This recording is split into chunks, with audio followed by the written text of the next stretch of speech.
So kung meron kayong kopya ng inyong banal na kasulatan, samahan niyo po ako roon sa Santiago. Ang kabanata po ay 2, mga talatang 20 hanggang 26. O sa English po ay James chapter 2 verses 20 to 26. Ito po ang salita ng Panginoon, verse 20. Datapwat ibig mo bagang maalaman o taong walang kabuluhan ng pananampalataya na walang mga gawa ay baog? Hindi baga ang ating amang si Abraham ay inaring ganap sa pamamagitan ng mga gawa dahil sa kanyang inihiain si Isaac na kanyang anak sa ibabaw ng dambana?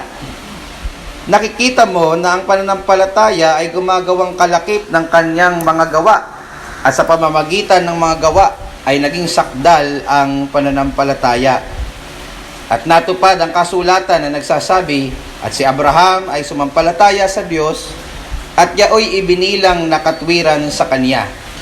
At siya ay tinawag na kaibigan ng Diyos. Nakikita ninyo na sa pamamagitan ng mga gaway, inaaring ganap ang tao at hindi sa pamamagitan ng pananampalataya lamang.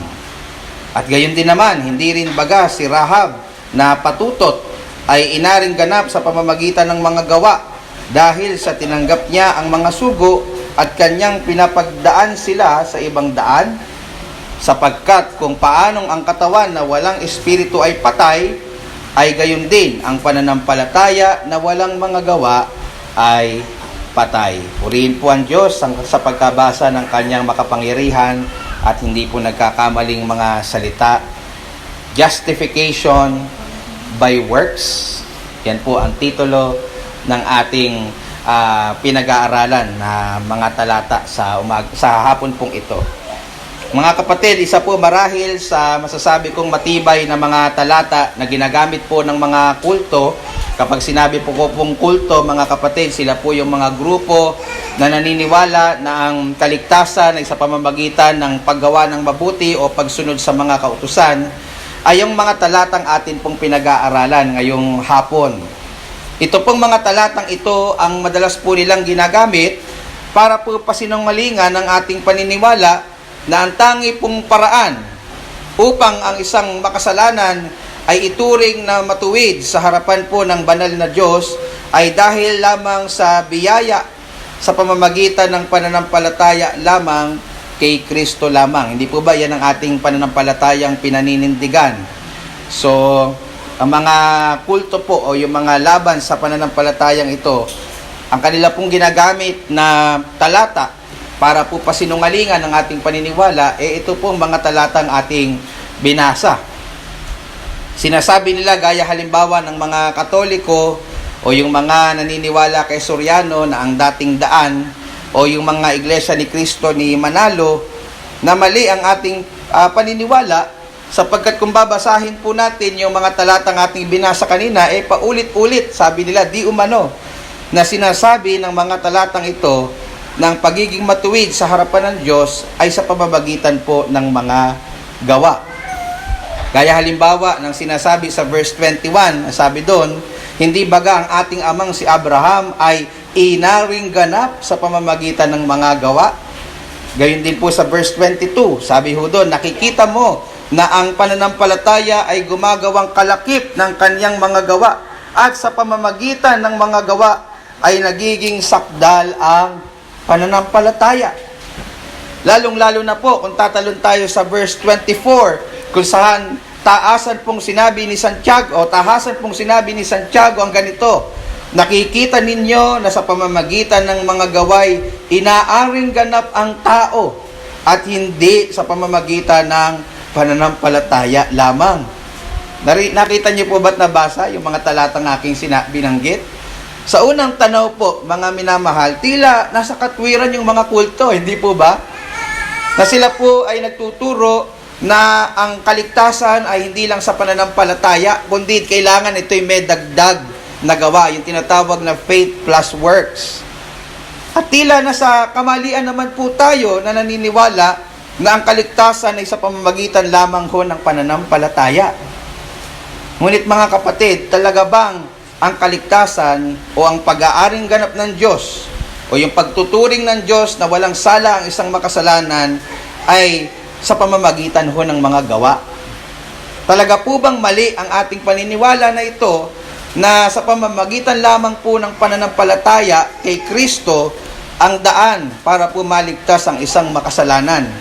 Talaga po ba na mayroong salungatan sa katuruan ni Apostol Pablo na malinaw na nagtuturo na ang kaligtasan ay sa pamamagitan lamang po ng pananampalataya, kagaya ho ng mga talatang nabanggit ko na sa inyo nung nakaraan sa Efeso 2:8 hanggang 9, Galatia 2, talatang 16. Yan po yung mga talatang malinaw na nagtuturo na ang kaligtasan po ay sa pamamagitan ng pananampalataya lamang.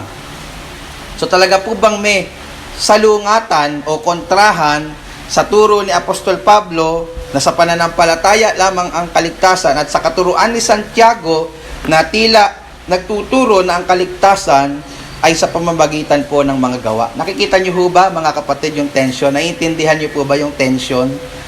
So yan po yung gusto kong linawin sa pag-aaral po na ito. Napakahalaga ho nito, mga minamahal, sapagkat kung meron po kayong makakasalubong na kaiba yun natin sa pananampalataya, ito po agad yung mga talatang kanilang tatakbuhan para sabihin nilang mali ang atin pong aral na ang kaligtasan ay sa pananampalataya lamang kay Kristo lamang. So gusto ko pong ipakita sa inyo, mga minamahal, na wala pong kontrahan sa Biblia. Maalala ho ninyo na iisa lang po ang ultimate author o author ng banal na kasulatan. Yan po ay walang iba kundi ang Diyos. All the scripture is given by inspiration of God. Sabi sa 2 Timothy chapter 3 verse 16. So hindi ho maaari, bagamat meron po siyang mga ginamit na humigit kumulang 40 kalalakihan na sumulat ng banal na kasulatan, hindi po maaaring magkontrahan ito sapagkat ang pinaka-author ng banal na kasulatan ay ang ating nag-iisang Diyos. So lalabas ko, kontrahin niya yung kanyang sarili, which is hindi po totoo. Hindi po nagkokontrahan, mga minamahal, ang katuruan ni Apostol Pablo at ni Santiago, bagkus sila nga po ay sumasang-ayon, nagsusuportahan sa isa't isa. Parehas po sila, mga minamahal, na tagapagtanggol ng dalisay at tunay na ebanghelyo. Si Apostol Pablo po ay nakikibaka laban sa mga legalist na nagtuturo na para maligtas ang isang makasalanan, kailangan mong paghirapan ito ng mga gawa. Si Santiago naman po ay nakikibaka laban sa mga tinatawag na antinomians o yung mga taong nagtuturo na basta na ipahayag mo lang na ikaw ay ligtas, basta na tama lang yung aral mo, ligtas ka na kahit hindi ito nakikita sa iyong buhay. So magkaiba po yung kanilang battle, magkaiba po yung kanilang tinutuwid na maling katuruan. Sa makatuwid, mga kapatid, ang sinasagot na issue dito ni Santiago ay hindi kung paano maliligtas ang tao, gaya ng ina-address naman ni Apostol Pablo sa kanyang mga sulat. Ang issue po, mga kapatid, na ina-address dito ni Santiago ay kung ano po ba ang tunay na pananampalataya. Di po ba yan yung ating pinag-aaralan na 2 linggo na ho ang nakakaraan? Ano ba ang tunay na pananampalataya? Paano mo ba masasabi na ang iyong pananampalataya ay hindi peke at hindi patay? At para po magawa po niya yon, isiniwalat po muna ni Santiago ang kung ano po ang peking pananampalataya na pinag-aralan na ho natin noong nakaraan. Namely, yung pananampalatayang hindi nakikita sa buhay. Di ba naalala nyo, mga kapatid, yung pananampalataya, kahit sabihin mo na na ikaw ay mananampalataya, kahit tama yung yung niyayakap mong aral, kung hindi naman ito nakikita sa iyong buhay, iyon po ay patay na pananampalataya. So, hindi po yan nakapagliligtas. So, matapos po niyang ipaliwanag yan sa mga nauna nating talata, ipinakita naman po niya kung ano po ba ang itsura ng tunay na pananampalataya o yung buhay in kontra sa patay na pananampalataya na makikita po natin sa mga talatang pinag-aaralan ho natin ngayon. In verses 20 to 26, which is our text sa gabi pong ito, makikita po natin na gumamit po ng 3 illustrations o pagsasalarawan si Santiago para po maipakita sa kanyang mga sinusulatan kung ano po ang katangian ng isang tunay na pananampalataya. At ang una po niya na ginamit na halimbawa, pansinin niyo po, ay walang iba kundi si Amang Abraham. Nakita niyo po yon? Si Abraham, yan po yung ating unang punto. Makikita po natin yan sa verses 20 hanggang 24. In verse 20, makikita po ninyo na kung anong klaseng tao ang kanyang ina-address sa mga talatang ito. Sino po ba yung kanyang kinakausap sa mga talatang ito? Ang sabi po sa verse 20, datapwat ibig mo bagang maalaman o taong walang kabuluhan na ang pananampalataya na walang mga gawa ay baog. Makikita po natin sa talata na ang taong kinakausap po dito ni Santiago ay tinawag niyang ano? Mga taong walang kabuluhan. Yung kataga po na walang kabuluhan ay galing po yan sa salitang Griego na may ibig sabihin na depektibo o may sira o mayroon pong problema. Ang pinatutungkulan po niya dito o yung kausap po niya dito ay ang mga taong nagsasabi na sila po'y mananampalataya pero hindi naman nakikita sa kanilang buhay ang kanilang pananampalataya. Yung pinatutungkulan po niya dito mga kapatid ay yung mga peking mananampalataya na nagsasabing sila'y ligtas pero wala naman po talaga silang kaligtasan. Sila daw po ay tinawag na walang kabuluhan o depektibo sapagkat dispalinghado ang kanilang paniniwala. Ano po yung kanilang paniniwala? Ligtas kami kahit ito hindi nakikita sa aming pamumuhay. So sabi ni sabi ni Santiago, walang kabuluhan niyan, no? Mga depektibo at dispalinghado ang inyong paniniwala. Sila po ay naniniwala na ligtas sila dahil sinasabi nila na sila'y sumasampalataya at sila'y mayroong tamang aral tungkol sa pananampalataya kahit hindi na po ito nakikita o hindi po nakikita ang bunga nito sa kanilang mga buhay. So may kita po natin sa talata na gustong patunayan ni Santiago na ang pananampalatayang walang mga gawa ay baog. So yung salitahong baog, galing po yan sa salitang Griego na nekros, na ang ibig sabihin literally ay patay. So in other words, yung pananampalatayang walang mga gawa ay patay. Yun po yung ibig lang sabihin dyan ni Santiago. So para po patunayan yan, na ginamit po niya yung tunay at buhay na pananampalataya o yung tunay at buhay na pananampalataya na makikita po natin sa buhay ni Abraham. Ang sabi po sa verse 21, sundan niyo po ako ron, hindi baga ang ating amang si Abraham ay inaring ganap sa pamamagitan ng mga gawa dahil sa kanyang inihain si Isaac na kanyang anak sa ibabaw ng dambana. Yung salita pong inaring ganap dyan or sa Greek ay dikaioo ay may dalawa pong ibig sabihin kapag pag-aaralan po natin yung New Testament. It's either ito po ay to declare righteous o ideklarang matuwid. Yun po yung ibig sabihin ng pag-aaring ganap, hindi po ba? Itinetalaga o ipinapakilala na o tinuturing ng Diyos na ang isang makasalanan na sumampalataya kay Kristo ay matuwid. So, yun po yung isang ibig sabihin na inaring ganap dyan. Ano po? Yung isa naman po ay pwede rin naman ito ay to demonstrate to be righteous o ipakita ang katwiran. Gaya halimbawa ng ginagawa ng mga ipokritong Fariseo sa Luke chapter 16 verse 15 na pakitang tao lamang ang kanilang pagiging matuwid. So yung kung babasahin nyo yung Luke 16:15, yung salita po doon na pag-aaring ganap galing din po sa salitang Griego na dikaioo. Same word na ginamit po dito ni Santiago. So dalawa po yung ibig sabihin. Yung isa ay kagaya na tinuturo ni Pablo na kapag sumampalataya kay Kristo ang isang makasalanan, siya ay tuturing ng matuwid. Yung isa naman ay nagpapakita, nagpapamalas, dinedemonstrate yung kanyang katwiran. Ang ibig sabihin po dito ni Santiago ay yung pangalawang ibig sabihin ng salitang dikaioo, yung pag-aaring ganap. Namely na si Abraham ay nahahayag na tunay ang pananampalataya dahil nakita ito sa kanyang mga buhay. So hindi po dito sinasabi ni Santiago, gusto kong i-take note ninyo. Hindi sinasabi dito ni Santiago na si Abraham ay naligtas o inaring ganap. Pag sinabing inaring ganap, pinawalang sala ng Diyos dahil siya po ay gumawa o inalay niya si Isaac. Kundi ang sinasabi po dito ni Santiago ay pinamalas ni Abraham ang kanyang katwiran sa pamamagitan ng kanyang gawa. Namely, nung inaalay niya si Isaac. Yan po yung ibig sabihin ng Santiago doon po sa mga katagang ang ating amang si Abraham ay inaring ganap sa pamamagitan ng mga gawa. So mahalaga pong maalala nyo yung ibig sabihin ng inaring ganap dito. Hindi po ibig sabihin na pagka nakita nyo inaring ganap, ibig sabihin agad nun pinawalang sala o siya po ay niligtas. Again, hindi po ibig sabihin nito na itinuturing na matuwid si Abraham o naligtas siya by works. Dito tayo naniniwala doon. Pero siya ay nahayag na tunay na may pananampalataya by works. Magkaiba ho yan, mga kapatid. Ulitin ko, baka malito ho kayo. No? Hindi po ibig sabihin nito na itinuring na matuwid si Abraham o naligtas siya by works. Hindi dahil sa gumawa siya, kaya siya naligtas. Ano?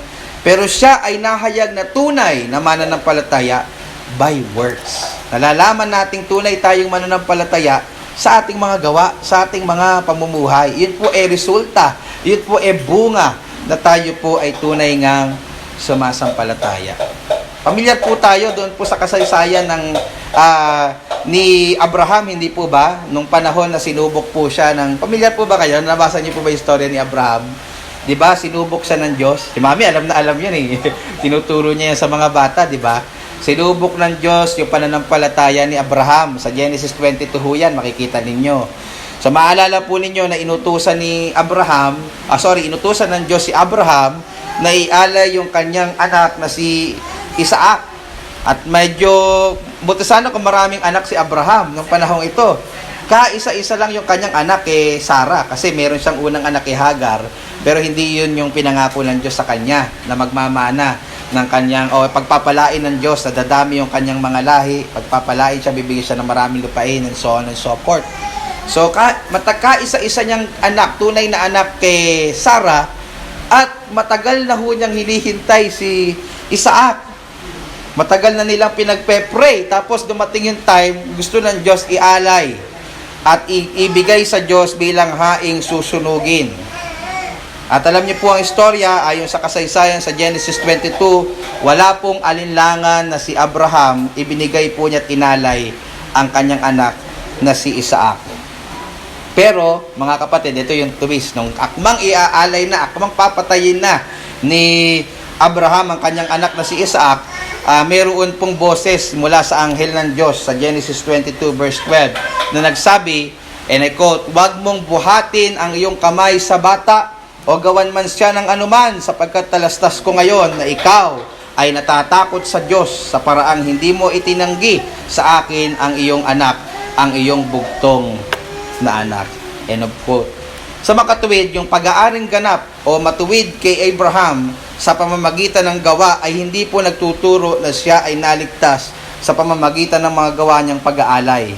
In fact, itinuturing na po siyang matuwid or ligtas na siya as early as Genesis 15. Naalala niyo yun? So, yung nangyayaring inalay niya si Isaac sa Diyos, Genesis 22 pa yun. Ano? Pero as early as Genesis 15, na bago pa mangyari yung kanyang pag-aalay, itinuring na siyang matuwid, itinuring na siyang ganap, o itinuring na siyang ligtas ng ating Panginoon Diyos. Tingnan niyo po yung sabi sa verse 23. Kinote yan ni Santiago no? Coming from Genesis 15. Sabi sa Santiago chapter 2 verse 23, "At natupad ang kasulatan na nagsasabi, at si Abraham ay sumampalataya sa Diyos at yaoy ibinilang na katuwiran sa kanya, at siya'y tinawag na kaibigan ng Diyos." Paano daw po inaring matuwid? Paano daw po pinawalang sala si Abraham? Dahil daw po ba sa gawa? Hindi daw po. At siya'y sumampalataya daw sa Diyos. So, ibig sabihin po, mga kapatid, bago pa nangyari yung senaryo ni Abraham at Isaac, ligtas na talaga si Abraham. So, hindi niya ginawa yon para maligtas. Ligtas na siya, kaya niya ginawa yon. Sumampalataya na siya, kaya napatunayan yung kanyang pananampalataya na siya ay nagtatapat sa Diyos. Na ang pinakamahalaga sa kanya, hindi ang kanyang anak, kundi ang kalooban ng Diyos. I hope nakukuha niyo po yung punto ko, mga kapatid, na hindi po inaring ganap si Abraham dahil inalay niya si Isaac. Inaring ganap na po siya bago pa niya ialay si Isaac, at ang pananampalatayang ito ay napatunayan lamang totoo nung wala pong alinlangan niyang inihandog ang kanyang bugtong na anak. Kaya naman po sinabi ni Santiago in verse 22, nakikita mo na ang pananampalataya ay gumagawang kalakip ng kanyang mga gawa, at sa pamamagitan ng mga gawa ay naging sakdal ang pananampalataya. Sa talata pong ito, minsan pang idiniin ni Santiago na ang pananampalatayang tunay ay nakikita sa buhay. Sa case ni Abraham, nakitang legit o totoo yung kanyang pananampalataya noong ipinakita niya sa Diyos na handa niyang ialay ang pinakamahalaga sa kanya, namely si Isaac.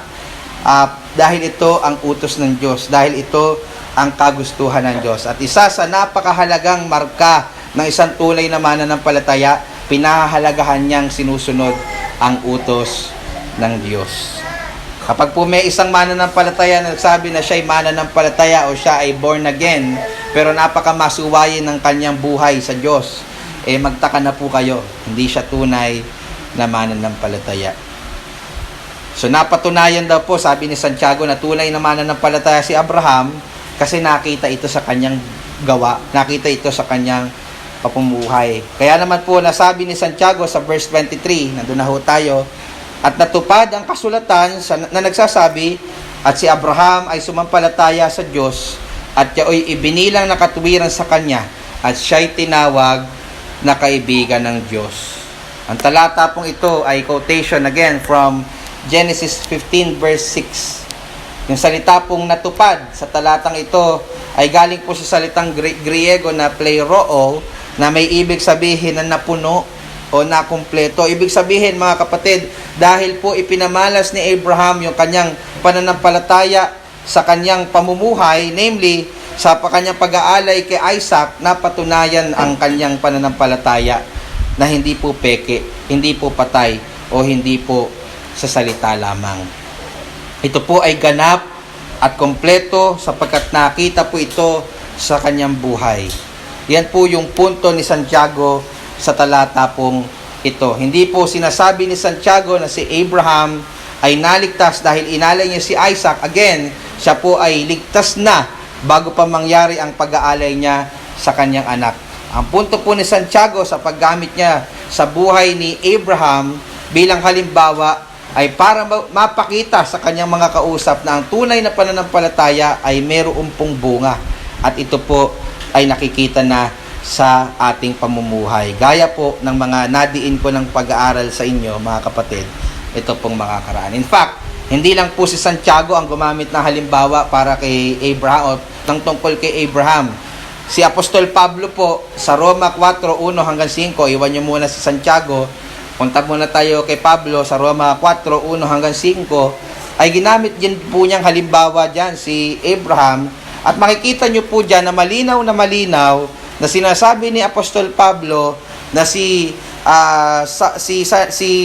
Abraham ay hindi po naligtas sa pamamagitan ng gawa, kundi sa pananampalataya lamang. Sabi po sa Roma 4:1 hanggang 5, ano nga ang ating sasabihin na nasumpungan ni Abraham na ating magulang ayon sa laman?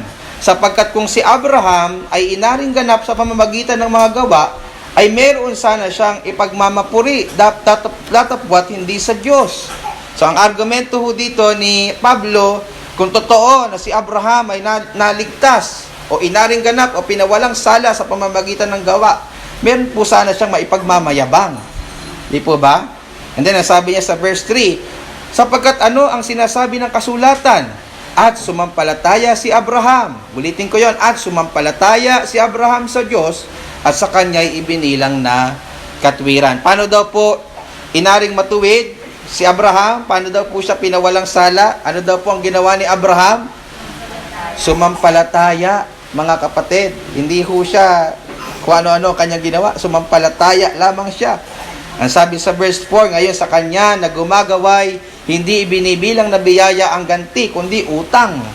So kung naniniwala daw po ang isang tao na siya'y naligtas sa pamamagitan ng kanyang gawa, hindi biyaya yung kanyang kaligtasan, utang, bayad ng Diyos. Pero anong sabi ng talata sa talatang 5, datapwat sa kanya na hindi gumagawa. Ibig sabihin, yung isang tao na sumasampalataya lamang, faith alone, sola fide.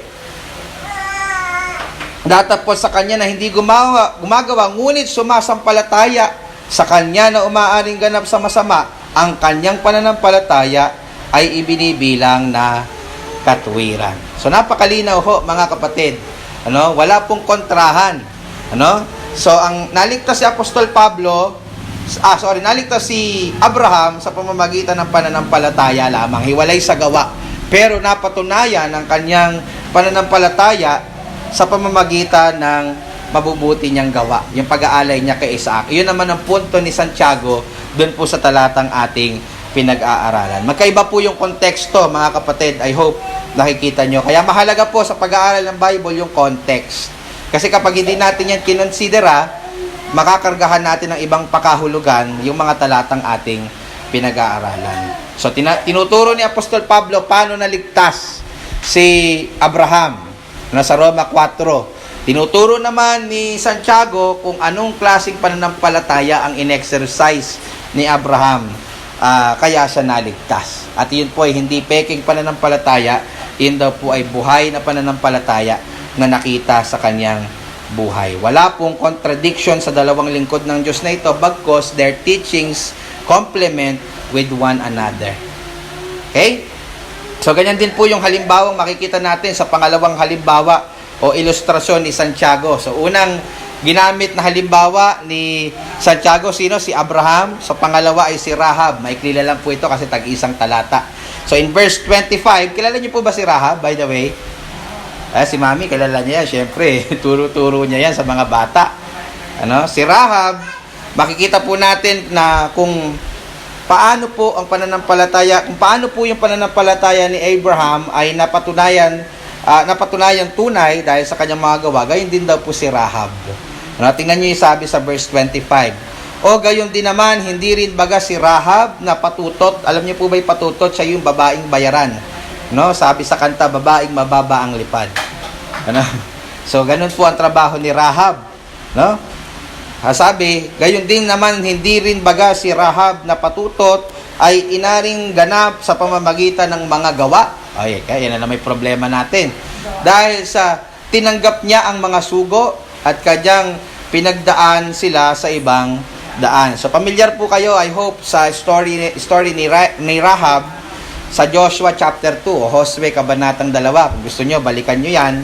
Pag-uwi ninyo para makita nyo yung istorya. Ito po yung panahon na papasok na ang mga Israelita sa lupang pangako, hindi po ba? At inutos ni Joshua na magtiktik o mag-espiya yung dalawa niyang mga alagad. At yung mga espiyang ito, pumasok po sila doon sa gusto nilang pasukin lupang pangako, pero nalaman po yan ng hari ng Jericho. At nagsugo siya ng mga tauhan para dakpin yung mga espiya. Pero para po makatakas yung mga espiya, ang ginawa po ni Rahab, nagsinungaling po siya. At iniligaw po yung mga humahabol sa mga espiyang ito. Kaya nakatakas yung mga espiya. By the way, hindi po tinuturo ni Santiago na okay lang magsinungaling, ha? Hindi yun yung punto niya. Ang punto po niya dito ay ginawa po ni Rahab ang pagliligtas sa mga espiya dahil si Rahab po ay sumasampalataya sa Diyos ng Israel. Yun po yung resulta, yun po yung ebidensya ng kanyang pananampalataya. Siya po ay iniligtas po niya yung mga kabahagi ng bayan ng Diyos, namely yung dalawang espiya. Paano ko po nasabi na sumasampalataya si Rahab? Kung ikukumpara nyo yung tala sa Hebreo 11:31, Hebrews 11:31, sabi doon, sa pananampalataya ay hindi napahamak na kasama ng mga manunuway ang patutot na si Rahab. O bakit daw hindi napahamak si Rahab? Sa pananampalataya. Ang sabi na tumanggap ng payapa sa mga tiktik o sa mga espiya. So sa makatuwid, hindi po tinuro ni Santiago in verse 25 o hindi po tinuturo ni Santiago in verse 25 na naligtas si Rahab dahil pinatakas po niya yung mga espiya. Tinuturo po ni Santiago na napatunayang totoo po at hindi patay ang pananampalataya ni Rahab dahil sa ginawa po niyang pagliligtas sa dalawang Israelita. Yan po ang ibig sabihin ni Santiago nung sinabi niya na si Rahab na patutot ay inaring ganap sa pamamagitan ng mga gawa. Ibig sabihin, napatunayan. Yun na naman yung ibig sabihin ng inaring ganap. Na-demonstrate, napatunayan na yung faith ni Rahab ay tunay. Gaya po ni Abraham, ang pananampalataya ni Rahab ay napatunayang hindi patay at ito ay tunay dahil ito po ay na-back-upan niya ng mabuting pamumuhay. Namely, ang iligtas ang mga espiya. Yan po yung pangalawa. Panghuling halimbawa o ilustrasyon po na ginamit ni Santiago para maituro ang ibig sabihin ng tunay o buhay na pananampalataya maliban po kay Abraham at kay Rahab ay ang katawan at kaluluwa. Yan po yung panghuli, katawan at kaluluwa. Verse 26, ang sabi doon, sapagkat kung paanong ang katawan na walang espiritu ay patay, ay gayon din ang pananampalataya na walang mga gawa ay patay, dead. Ito po ay mas rektang pahayag ng punto ni Santiago at makikita po natin yan sa panghuli niyang ilustrasyon gamit ng katawan at espiritu o yung kaluluwa. Kung paano daw po na ang katawan, kapag iniwan na ng kanyang kaluluwa ay patay na, gayon din daw po ang pananampalataya kapag ito po ay hindi nakikita sa buhay. Ito din daw po ay patay din. In other words, hindi po talaga pwede mga minamahal na magkahiwalay ang tunay na pananampalataya at banal na pamumuhay. Ganyan po ang makikita nating halimbawa sa buhay ni Abraham. Ganyan po ang makikita nating halimbawa sa buhay ni Rahab. Ganyan po ang makikita nating halimbawa sa mga tunay na mananampalataya ni Kristo kung pag-aaralan po natin ang buong banal na kasulatan. Sa atin pong pagtatapos, mga kapatid, I hope natutunan ninyo na wala pong kontrahan sa turo ni Apostol Pablo at sa turo ni Santiago. Totoo po, mga minamahal, yung ating doktrina na isa pong makasalanan ay maliligtas lamang po sa pamamagitan lamang ng pananampalataya kay Kristo lamang. Hindi na po ito kailangang haluan pa ng mabubuting gawa, gaya ng pagsunod sa mga sakramento at kung ano-ano pang mga kautusan. Ngunit, subalit at datapwat ang ebidensya ng tunay na pananampalataya ay makikita po sa buhay. Ganyan naman ang argumento ni Santiago sa talatang ating pinag-aaralan. Ang isa po ay lumalaban sa legalism, si Santiago naman po ay lumalaban sa antinomianism. Sabi nga po ni Pastor Derek Parfan sa ating pagtatapos, sa kanya pong aklat na 5 Solas, 1 Gospel, and I quote, hindi tayo naligtas sa pamamagitan ng mabubuting gawa, pero naligtas tayo para sa mabubuting gawa. Nakuha niyo po ba, mga kapatid? Ulitin ko, hindi tayo naligtas sa pamamagitan ng mabubuting gawa, pero naligtas tayo para sa mabubuting gawa. In other words, ang mabuting gawa ay hindi basihan ng ating kaligtasan, ngunit ito ay ebidensya, ito ay bunga ng tunay na kaligtasan. Purihin po ang ating Panginoon. I hope nakuha niyo po yung ating pinag-aralan ngayon pong gabi.